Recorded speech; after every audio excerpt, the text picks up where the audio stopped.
Thank you, Peter. New details tonight. The historic Mizpah Tower in downtown Syracuse sat mostly vacant for nearly 3 decades. Many Central New Yorkers have wondered whether this once beloved sanctuary would ever really come back to life, or would it be just lost like other iconic buildings? Well, this afternoon, that chapter began to turn. The city held a first toast ceremony inside the original church sanctuary, marking the start of a massive project to transform the space into a self-pour wine bar and event venue. Place the owners say will finally give this treasure back to the community. Our Gary Robinson Jr. was there inside as the doors opened to the public for the first time in years. This building behind me has been talked about for years, and for many on Wednesday, it was the very first time they got to see what's left inside. And city leaders say this first toast marks a turning point from abandonment to revitalization. For more than 30 years, the Mizpah Tower has sat quietly next to Columbus Circle, a Gothic landmark filled with history, but empty of people. Wednesday, that began to change. At the first toast ceremony, developer Michael Green revealed the vision for what's next. 3, 2, 1, cheers.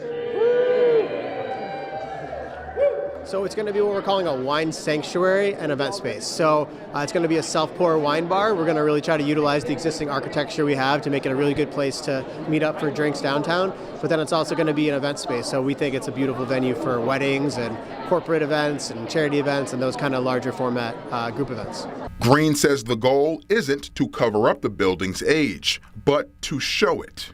The building's been, vacant for about 30 years. And so what we're going to actually do is try to preserve that as much as we can, make it safe, and then leave it the way it is. Mayor Ben Walsh says Wednesday marks a turning point for a building people once feared would be lost. It takes somebody with vision, with courage, to be willing to take something like this on. The property was deteriorating rapidly, and we have examples all around us of where we haven't been able to maintain these historic assets.